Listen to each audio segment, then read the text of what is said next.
importantes, los proteicos, los no proteicos, y quedamos en la desnaturalización de las proteínas. Encuentro ahorita la diapositiva y seguimos.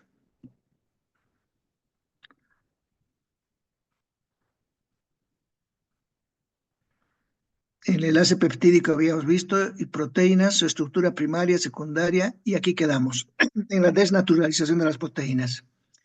Toda proteína que se forma en los ribosomas sale en una secuencia hacia el retículo endoplásmico, después del rugoso al liso, y del liso al aparato de Golgi, y ahí sufre modificaciones que se llaman posttraduccionales. Esas modificaciones posttraduccionales, postformación, pueden ser muchas, entre ellas fosforilación, sulfatación, metilación, etcétera, etcétera. Pero también hay un gran número de proteínas que sufren una desnaturalización. Y la desnaturalización significa pérdida de actividad biológica, porque la forma en que se habían generado, que era la estructura secundaria, ya sea una forma de hélice, hoja plegada, bucles, etcétera, rompe los enlaces que la mantenía unida y en esa forma, y la proteína desnaturalizada pierde su estructura secundaria, se ve absolutamente libre de los enlaces de hidrógeno que la mantenían en la estructura tridimensional, y de esa manera ha perdido su capacidad y actividad biológica. Pero esta desnaturalizada puede renaturalizarse y vuelve a ser activa. Ese proceso es interesante. La desnaturalización y la renaturalización ocurre tanto en la parte biológica como tal, como también existe en los estudios de laboratorio. Para que una proteína sea estudiada y que se determine qué tipo de aminoácidos tiene, es decir, su estructura primaria y el número de aminoácidos, lo primero que tiene que hacerse en un equipo que va a ser sometido a la electroforesis, lo primero que tiene que hacerse es desnaturalizar a la proteína, y muchas veces se desnaturaliza con ácidos fuertes o con dodesilsulfato, que es un compuesto químico que en laboratorio desnaturaliza las proteínas para que éstas puedan ser estudiadas y se determine su composición. Ahora, las proteínas que se forman en el cuerpo son muchísimas. Hay un estudio muy grande que decía el genoma humano que cada gen producía una proteína. El genoma humano está formado por 100.000 proteínas o 100.000 genes o un poco más, y cada gen era una proteína. Sin embargo, a lo largo de los años se ha descubierto que muchos genes se repiten y muchos genes son controladores de los otros genes.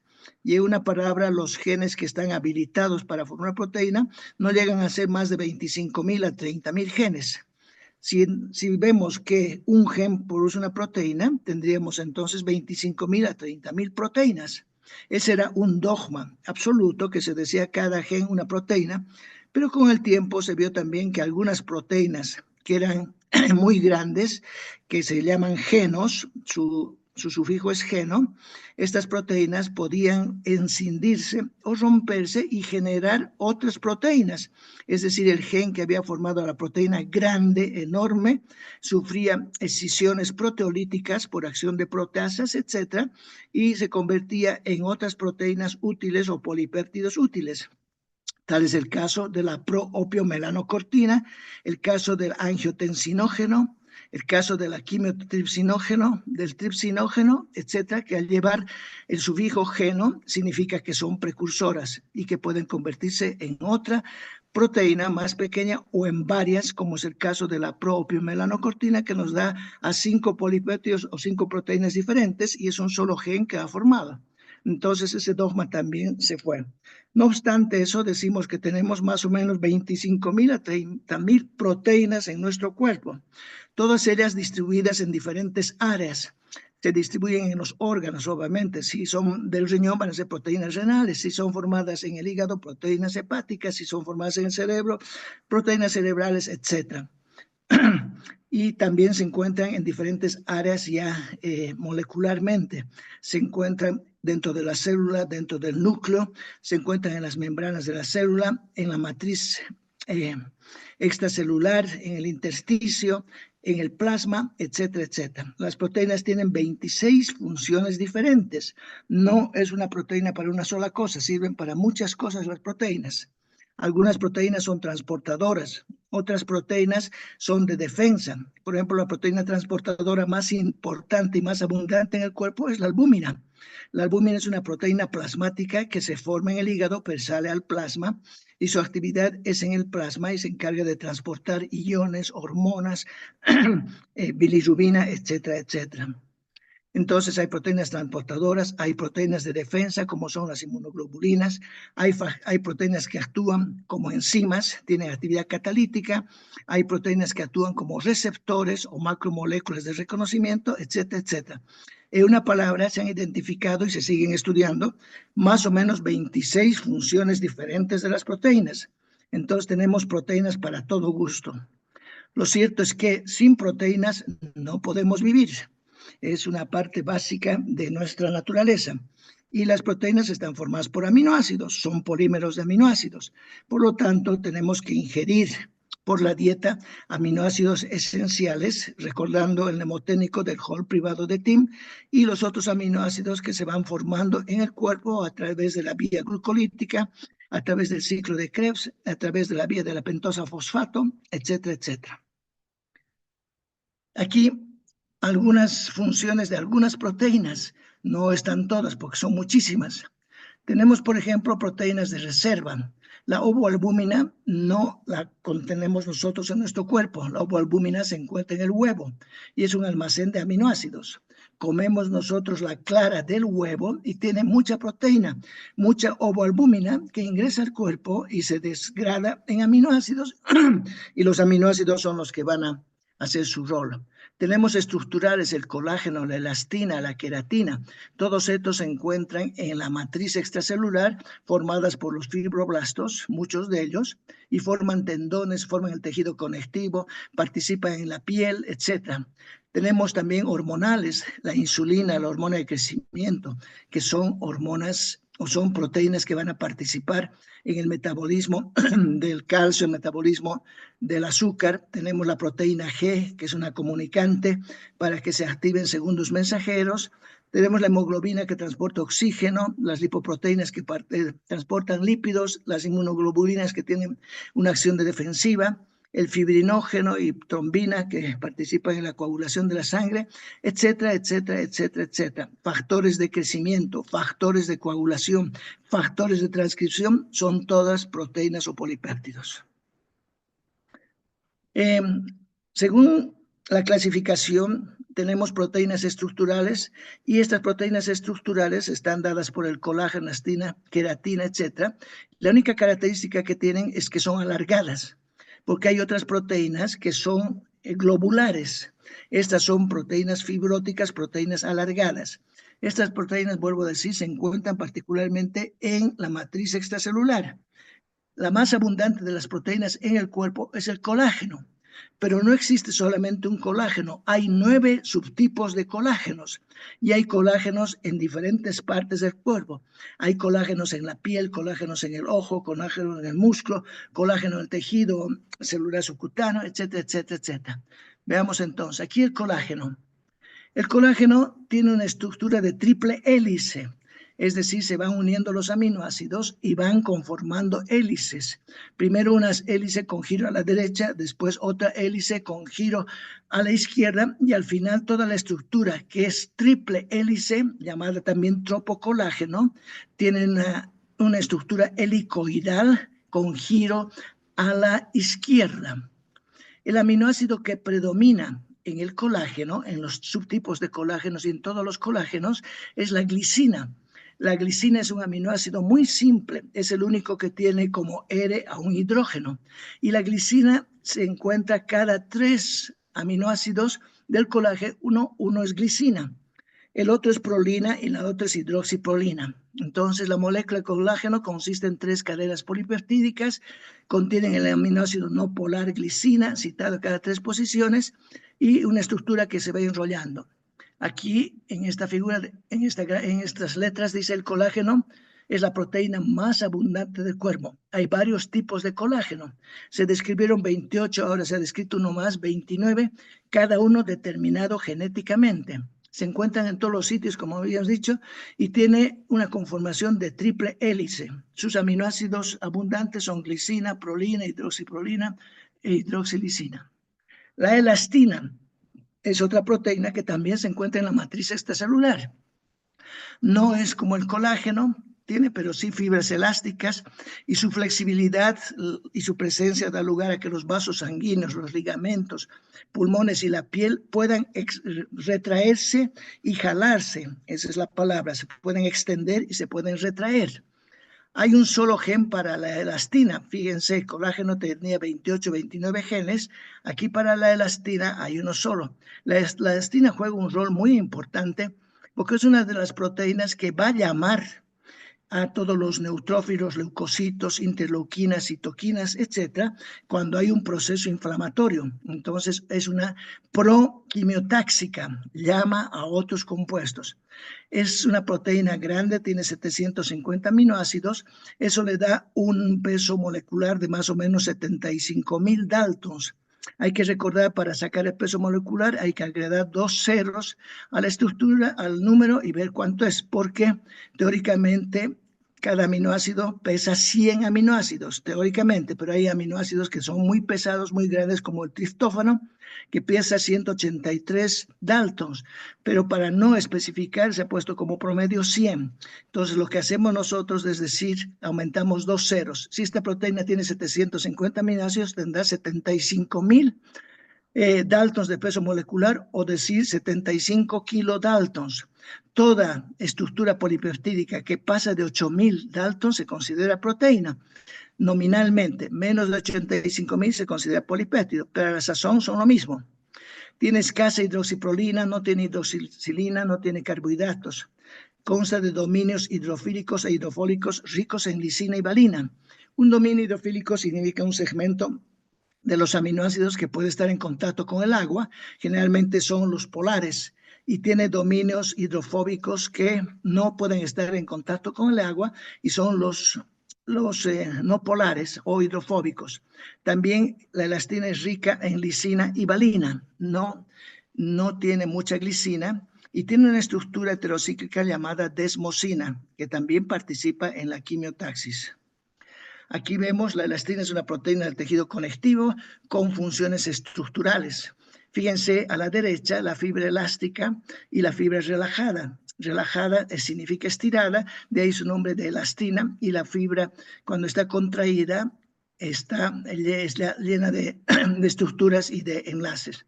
Está formada por una cadena de aminoácidos con 2 regiones, hemos dicho. Tiene aminoácidos que no son polares, como la valina, prolina, glicina, y algunos como la lisina y alanina, que sí son polares y forman una estructura tipo hélice, una sola. La región hidrofóbica es la que confiere la elasticidad característica de la elastina. La queratina es otra proteína de la matriz extracelular. La queratina forma contactos y también está presente en todo lo que significa diferentes tejidos u órganos. Tenemos queratina en las uñas, tenemos queratina en la piel, etcétera, etcétera. Es una proteína con estructura fibrosa, alargada, significa que tiene mucha cantidad de azufre. Y el azufre viene de la cisteína. Hay que recordar que el aminoácido que provee azufre al cuerpo es la cisteína. Muchas veces la deficiencia de cisteína evita que las uniones o puentes de disulfuro no se formen y da características anómalas a todas las proteínas, no solamente a la queratina. Pero al decir que la queratina tiene mucho azufre, tiene mucha cisteína. Forman capas externas del epidermis, de hecho, del pelo, de las uñas. La alfa-queratina se divide en varias alfa-queratina, beta-queratina, que son muy parecidas. Tienen estructura secundaria de alfa-hélice, terciaria con una superhélice con giro a la izquierda, y tiene una estructura cuaternaria que le da un superenrollamiento. Además, tiene enlaces de disulfuro, puentes de hidrógeno, interacciones hidrofóbicas que mantienen a la proteína como tiene que ser en su estructura. Otra proteína que tenemos importante es la fibrilina. También es una proteína de la matriz extracelular. Actúa como una glucoproteína. Hay que recordar que todas las proteínas de la matriz extracelular son glucoproteínas o glicoproteínas. Y hay que también recordar que el 70-80% de las proteínas en general son glucoproteínas. Eso significa que tienen cadenas de oligosacáridos unidos a su estructura. forman fibras elásticas en el tejido conectivo, se dividen en varios subtipos, la fibrilina 1, 2 y 3. La fibrilina 1 es el mayor componente de las microfibrillas que constituyen el armazón donde la cual se deposita la elastina. Las microfibrillas se componen de punta a punta de polímeros de la fibrilina. Hay que recordar que el esqueleto citosólico está formada por microfibrillas y también por microfilamentos, y una de estas proteínas es la fibrilina, pero también fuera del citoesqueleto se encuentra en la matriz extracelular y cumple ahí funciones muy importantes, sobre todo en la capacidad que tiene de revolver a su forma habitual. Es una proteína, decimos, glucosilada, tiene una firmeza, rigidez, regula la elasticidad porque se une a la elastina. Ahora, ¿por qué nos interesan estas proteínas de la matriz celular?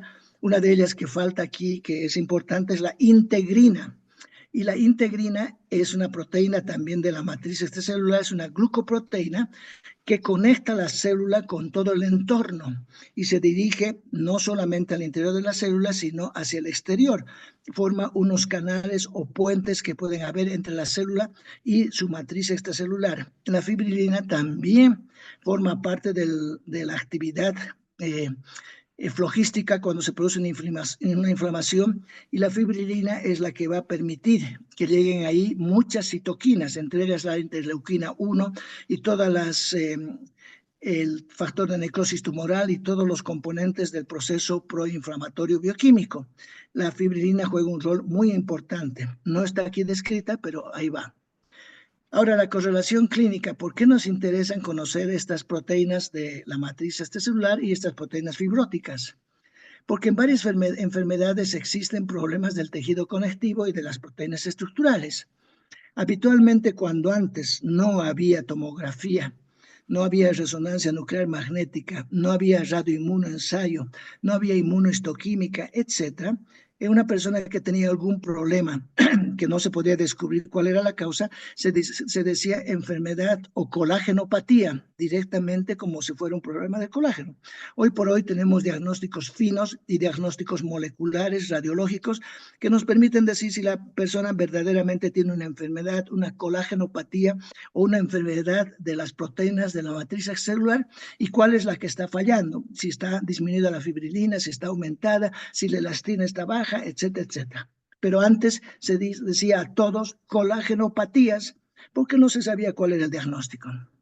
Entonces, estas enfermedades de las proteínas de la matriz celular pueden sufrir mutaciones en su síntesis, y en el colágeno particularmente pueden producir un síndrome cuando el colágeno está mutado que se llama de Ehlers-Danlos. Y esta enfermedad es una osteogénesis imperfecta por mutaciones de genes del colágeno de tipo 1. Vuelvo a decir, hay varios colágenos. El colágeno que participa más en el proceso inflamatorio es el 4 y el 5. Aquí en la osteogénesis imperfecta, en la enfermedad de Ehlers-Danlos, hay una mutación en los genes del colágeno 1, es decir, se ha cambiado algunos aminoácidos y ese colágeno ha salido anormal. Había un señor famoso, un físico famoso que tenía una osteogénesis imperfecta, y hoy por hoy tenemos en nuestro medio, no puedo decir muchos, pero hay varios que tienen osteogénesis imperfecta y tienen mutaciones de las proteínas que tenían que participar en la síntesis, procesamiento del colágeno, de la elastina, etcétera, con nombre y apellido. La más conocida, vuelvo a decir, es la de Ehlers-Danlos. En el escorbuto se disminuye la hidroxilación de prolina. Hemos dicho que la prolina, para formar a las fibras del colágeno, tiene que estar hidroxilada, es decir, tiene que sufrir una modificación covalente de incorporación de hidroxilos, OHs, en el carbono 3 o el carbono 4 de este aminoácido. Y cuando el escorbuto se presenta, que es la deficiencia de vitamina C, no hay hidroxilación de la prolina y da lugar a un colágeno inestable, y la persona con escorbuto empieza a tener sangrados por diferentes partes del cuerpo porque no está su contextura de colágeno bien armada, por así decir, con hidroxiprolina, y empieza a tener alteraciones de sangramiento, particularmente en las encías. A una persona que no ha consumido vitamina C por largo tiempo, porque la vitamina C es esencial, no la producimos nosotros, tiene que el problema del escorbuto y empieza a sangrar por las encías, sangrar por la nariz y otras partes. El síndrome de Marfan es otro defecto también, pero ya de la proteína fibrilina. Síndrome de Marfan tuvo un señor muy famoso en la historia de Estados Unidos que fue Abraham Lincoln. El síndrome de Marfan, fíjense, en la fibrilina se produce porque hay una alteración genética, unos genes que están en el brazo corto del cromosoma 15, en la posición 21, han sufrido una mutación y han dado lugar al síndrome de Marfan o la falla de la fibrilina. Y el síndrome de Marfan, vuelvo a decir, fue muy famoso porque el presidente Abraham Lincoln, en la guerra de secesión de Estados Unidos, cuando tenían que liberarse de la esclavitud, fue muy reconocido por su tamaño, por su forma de él, que tenía un marfan. Y lo que caracteriza más al marfan es las manos muy grandes, cardiopatías cardíacas, pulmonares y un cuerpo un tanto diferente, más alargado en otros sentidos. También afecta a las estructuras de la cara y da lugar a que el maxilar inferior crezca mucho y toda la parte orbitaria también se sobresalga. Entonces los con Marfan son muy fáciles reconocibles, pero obviamente hay que hacer un diagnóstico, sacar un pedacito de tejido, llevar al patólogo, el patólogo que determine si está fallando la fibrilina, si está fallando el colágeno, mande al radioinmunoensayo, mande a la inmunohistoquímica, mande a otros procesos para que se determine en sí cuál es la falla genética que está viendo. Cuando hay el Marfan ya como tal, se producen alteraciones óseas y articulares.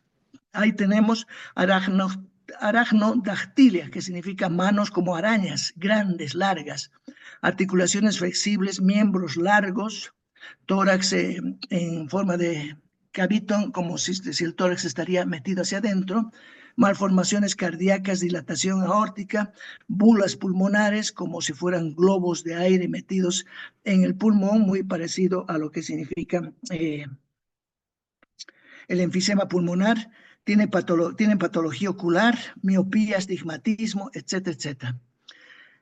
Ahora, hemos dicho que hay proteínas que eran unas estructurales, que son fibrilares o son largas, y otras proteínas que son globulares, que son más achatadas y en su eje es más chiquitito. Aquí vemos otras proteínas clasificadas según su función. Hay que recordar que en las estructurales, las fibrilares, hemos visto colágeno, elastina, fibrilina, integrina, etc. Y en las globulares, las dos importantes son la hemoglobina y la mioglobina. Y su eje o sus diámetros son muy estrechos. En cambio, de las fibrilares son muy largos sus ejes. En el caso de la mioglobina y la hemoglobina son casi circulares, por eso se llaman globulares, porque su eje es muy pequeñito. Pero vemos ahora otras proteínas que son importantes y que son las proteínas plasmáticas. Hay que recordar que las proteínas plasmáticas se forman en el hígado. El mayor porcentaje de proteínas plasmáticas, un 80-90%, son formadas en el hígado. Otras son formadas en las células plasmáticas, otras son formadas en el endotelio, otras son formadas en las células circulantes, etcétera, etcétera, dentro del plasma. Pero la mayor cantidad de proteínas plasmáticas vienen del hígado y el hígado se encarga de liberar estas proteínas a la sangre para que tengan sus funciones allí.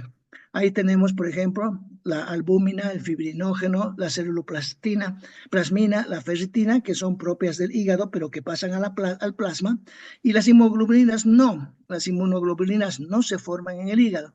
Las inmunoglobulinas se forman en los linfocitos T, se forman en las células plasmáticas, etcétera, etcétera. Pero son proteínas plasmáticas. La más importante de estas proteínas plasmáticas y la más estudiada es la albúmina. La albúmina es la proteína transportadora y la proteína que mantiene la presión coloidosmótica. Si baja la albúmina, se produce extravasación de líquido al tejido intersticial y a las células y se producen edemas. Cuando hay hipoalbuminemia, la persona está llena de edemas, particularmente de edemas bimaleolares o en los miembros inferiores, en los pies, en los maleolos, pero también puede haber edemas en pulmón, etcétera, etcétera. Cuando las inmunoglobulinas están en exceso, dan lugar a enfermedades. Una de las enfermedades más clásicas es el mieloma múltiple. pero también las inmunoglobulinas pueden estar en defecto y ahí tenemos alteraciones inmunológicas en las personas que sufren de la producción de inmunoglobulinas o tienen linfocitos T anómalos y ahí tenemos problemas de que aparecen infecciones concomitantes y todo un proceso y todo un grupo de enfermedades que se llaman por inmunopatías. El fibrinógeno, no cabe duda, es el precursor, termina en geno, es el precursor de la fibrina, y la fibrina es parte del coágulo. La ceruloplasmina es una proteína transportadora de cobre, y esta ceruloplasmina puede también tener déficit o exceso. Cuando está en déficit la ceruloplasmina, adquiere el nombre de enfermedad de Wilson, porque no está transportando cobre adecuadamente, no hay cobre en el plasma y el cobre se está eliminando casi todo lo poco que ingresa por la orina. La ferritina es una proteína que va a almacenar hierro y tenemos muchísimas proteínas clasificadas por su función. Les había dicho que las proteínas tienen 26 funciones diferentes. Aquí estamos mencionando algunas de ellas y con sus funciones.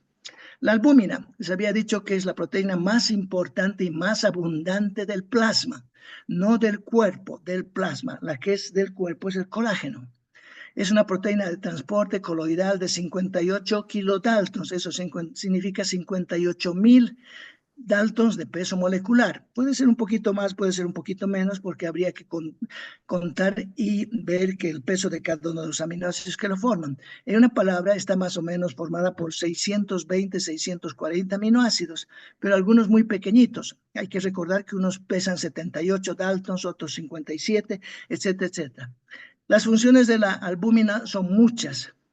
La primera y la más importante, que mantiene la presión oncótica. Vuelvo a decir, la presión coloidosmótica o la presión osmótica, la presión de la circulación del agua en el plasma está determinada por presiones hidrostáticas, fuerza y predominio de actividad de los capilares y también del sodio, pero particularmente por la albúmina, la que regula la presión oncótica y hace que el tono de la circulación sea isotónica, es la albúmina. Cuando baja la albúmina, vuelvo a decir, se produce una situación anómala y el agua que está circulando extravasa, se va a los tejidos. Transporta hormona tiroidea. Esta hormona tiroidea es transportada por una albúmina también precursora en el hígado fetal, que se llama trioterilina. Esa transporta también hormona tiroidea, igual que la albúmina, y también transporta y mantiene también la presión coloidosmótica. Transporta hormonas liposolubles. Hay que recordar que las hormonas liposolubles son 4. Transporta las hormonas liposolubles y también algunas vitaminas. Transporta ácidos grasos libres, transporta bilirrubina no conjugada, transporta fármacos, transporta iones de calcio y de todo, controla el pH y funciona como un transportador de la sangre que contiene el plasma. Las inmunoglobulinas, hemos dicho, se forman en los linfocitos T, particularmente en las células plasmáticas, y tenemos diferentes inmunoglobulinas que actúan como anticuerpos y como reaginas. La inmunoglobulina M, la G, la A, la D y la E. Estas inmunoglobulinas se generan, vuelvo a decir, en una forma secuencial. Muchas de ellas participan como anticuerpos, eliminan parásitos, aparecen en los linfocitos B también, se encuentran en las mucosas, indica infección, un proceso antiguo, o aparecen como antenas de los linfocitos B y T. La inmunoglobulina G en exceso produce una enfermedad cancerosa que se llama gamapatía monoclonal por exceso de inmunoglobulina G, y su nombre actual es mieloma múltiple, que expresa a una proteína específica en sangre y en la orina que se llama proteína de Vence-Jones. Es un exceso de la inmunoglobulina G que se ha producido por una alteración de las células plasmáticas en los linfocitos y se ha dado lugar a una producción excesiva de estos que se deposita en diferentes tejidos, altera la función renal, etcétera, etcétera, etcétera. La ferritina, la ceruloplasmina, ferritina transporta hierro en el plasma, 2 moléculas de hierro por transferrina. La ferritina almacena el hierro y hay otra también que almacena el hierro que se llama la hemosiderina. La hemosiderina es una proteína que se puede detectar en la circulación y se puede detectar en biopsias del hígado, y el exceso de hemosiderina da lugar a una enfermedad llamada hemosiderosis, que es una enfermedad relacionada absolutamente con el metabolismo del hierro. La ceruloplasmina transporta el cobre y 6 moléculas de cobre, 6 moles de o 6 cobres por molécula de ceruloplasmina. El fibrinógeno, hemos dicho, es una proteína que está en el plasma, precursor de la fibrina, es responsable de la formación de los coágulos en la sangre. Ahora, ¿cómo se estudian las proteínas y cómo podemos saber qué tipo de proteína está anómala o qué aminoácido de esa proteína está alterado por mutación? Se hacen diferentes estudios. Hay un estudio que se llama precipitación salina, que es muy rara en nuestro medio, otra diálisis en laboratorio, filtración en gel, y lo que más se hace en nuestro medio es electroforesis. Electroforesis de proteínas, así se llama el nombre, o electroforesis de inmunoglobulinas, etcétera, etcétera, de lo que queramos averiguar, cómo está su gráfica electroforética y su disposición y su porcentaje. Hay que recordar que la albúmina en el plasma es la más abundante. 60% de las proteínas plasmáticas son albúmina y el resto 40% está distribuido entre las alfa 1, alfa 2, beta globulinas e inmunoglobulinas. Ahora, cuando se estudian estas proteínas, se los hace en nuestro medio por electroforesis. Electroforesis que puede ser en gel de poliacrilamida, hidrodesilsulfato. Esa electroforesis habitualmente nos da unas gráficas y nos dice cuál es el porcentaje de las proteínas, cómo está su relación con albúmina y globulina. La relación siempre debe ser 3:1 y las globulinas tienen un poquito de porcentaje más alto en relación a las globulinas. Y cuando aumentan las inmunoglobulinas, ahí tenemos una enfermedad, como vuelvo a decir, puede ser monoclonal solamente de una de las inmunoglobulinas o policlonal de varias inmunoglobulinas. La más común, he dicho, es la monoclonal y la gamapatía, es decir, la inmunoglobulina gamma, que se ha elevado mucho y nos ha dado una enfermedad que es el mieloma múltiple. Ahora, las globulares, habíamos dicho que eran proteínas que eran como circulares, y ahí tenemos la hemoglobina, mioglobina y enzimas. La hemoglobina es la proteína más abundante en los eritrocitos y una de las más abundantes en la sangre, porque la sangre está formada por eritrocitos en gran cantidad. Se encuentra en un 75% por los eritrocitos y fija unos 220 mililitros de oxígeno. Del oxígeno que va a ser transportado. La hemoglobina transporta oxígeno de los pulmones a los tejidos y anhídrido carbónico desde los tejidos hacia los pulmones. Ahí se llama carboxihemoglobina cuando está transportando el CO2. La hemoglobina tiene una porción proteica y un grupo prostético, no proteico, que es el heme, y la parte proteica es la globina como tal. La hemoglobina es una proteína cuaternaria, es decir, que tiene 4 subunidades que van a conformar a la misma proteína, y cada de las subunidades se llama globina. Globina alfa 1, alfa 2, globinas beta, etcétera, que son genéticamente determinadas por genes que se encuentran en cromosomas diferentes. El heme, en cambio, es un grupo prostético que se está uniendo a la proteína, así se llama, y el heme es una porfirina que se forma a partir de la glicina y de succinilcoenzima A. La glicina es un aminoácido que hemos dicho, el más simple, es alifático, y succinilcoenzima A es un intermediario del ciclo de Krebs. En su estructura, la porfirina se forma por pirroles y forman 4 pirroles y es una estructura tetrapirólica con un hierro al centro. La hemoglobina, hemos dicho entonces que tiene cadenas alfas, cadenas beta en la parte globínica, y tiene 141 aminoácidos en las cadenas alfa y 146 aminoácidos en las cadenas beta.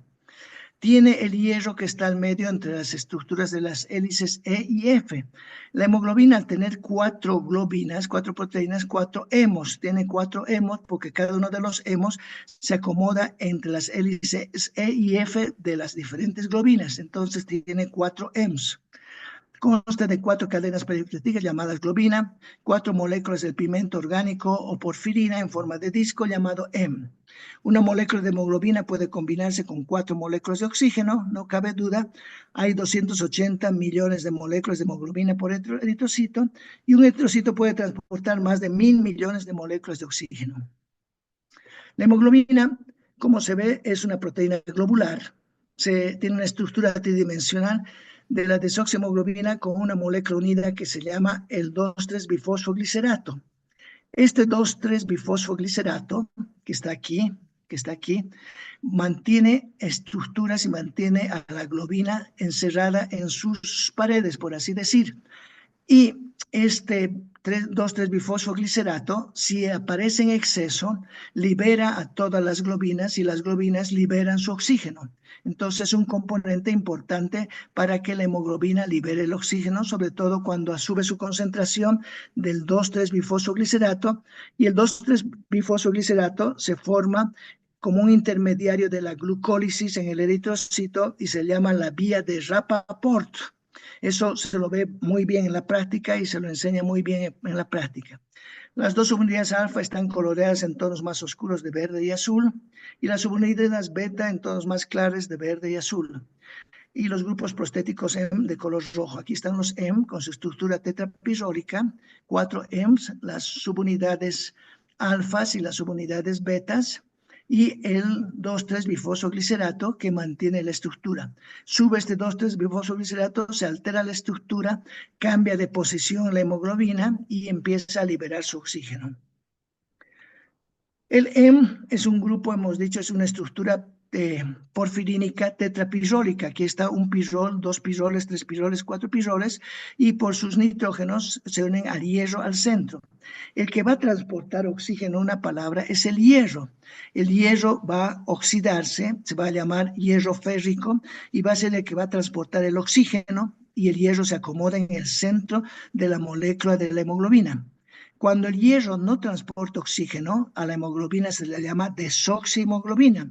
En cambio, cuando transporta oxígeno, a la hemoglobina se llama oxihemoglobina y tiene una importancia en lo que es en la mantención del amortiguador buffer dada por la hemoglobina. Cuando el hierro no está unido al oxígeno, se une a las histidinas de las globinas, y aquí también se une al nitrógeno de las histidinas de globina. Pero el momento que transporta oxígeno, rompe su unión con la histidina y lleva el oxígeno adentro.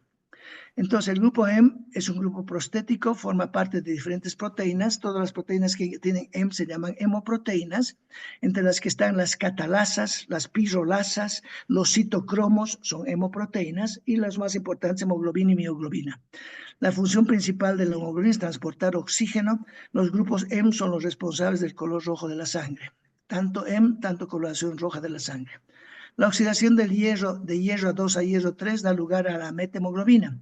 A veces el hierro que está metido al centro de la hemoglobina cambia su valencia y se convierte en hierro 3 y en hierro 2, es decir, aumenta o disminuye su valencia, y cuando está alterado, cuando se ha oxidado el hierro a hierro 3, esa hemoglobina se llama methemoglobina, que ocurre 1 o 2% de la hemoglobina cuantificada. La methemoglobina puede, sin embargo, presentarse genéticamente, o la methemoglobina puede ser inducida por algunos medicamentos. Las sulfas pueden producir methemoglobina, y la característica en una muestra de sangre cuando el paciente tiene methemoglobinemia muy alta es que la sangre sale chocolatada con un color como chocolate, y además se produce una cianosis tipo chocolate en los labios, en la punta de los dedos. Los 6 sitios de coordinación del hierro, 4 están ocupados por el nitrógeno en los anillos pirólicos, y los otros se van a la histidina, como habíamos dicho, a la histidina proximal y a la histidina distal. El sexto coordina con el oxihemoglobino, y si no hay oxígeno se llama desoxihemoglobina. Aquí tenemos la afinidad de la hemoglobina con el oxígeno y con el monóxido de carbono. El monóxido de carbono es más afín que el oxígeno, pero es inestable. Lo bueno es que es inestable. En una persona que está sufriendo una intoxicación con monóxido de carbono, lo primero que hay que dar es oxígeno, abrir las ventanas, abrir las puertas, que circule oxígeno, porque el monóxido, si bien es más afín a la hemoglobina que el oxígeno, es muy inestable. Y aquí químicamente vemos, o gráficamente, cómo es eso. Cuando el hierro va a transportar oxígeno, la otra molécula de oxígeno hace una angulación y tenemos dos dos enlaces. Cuando el hierro va a transportar el monóxido de carbono, se producen 3 enlaces y estos 3 enlaces no están en esta posición como tal, sino más arriba y chocan con la histidina E7. Por lo tanto, no es muy estable. Viene una molécula de oxígeno, inmediatamente la saca el monóxido de carbono porque esta posición es inestable. Como la histidina F8 y sus residuos son elevados juntos a un átomo de oxígeno. Esto lo vamos a ver, vuelvo a decir, en la práctica en forma muy estricta y una forma muy suave, además de conocer cómo es esta molécula. Los estados de la hemoglobina tienen 2 estados, el estado R y el estado T. El estado R significa relajado, es la hemoglobina cargada de oxígeno y su hierro es con valencia de 2 positivo. El estado T significa hemoglobina sin oxígeno, es la desoxihemoglobina y muchas veces su hierro está en hierro 3. Bien, aquí quedamos. La próxima clase es el martes, mañana no hay clases porque hay elecciones y el martes nos vemos. Muchas gracias por su atención, que tengan buen día. Hasta luego. Hasta luego, doctor.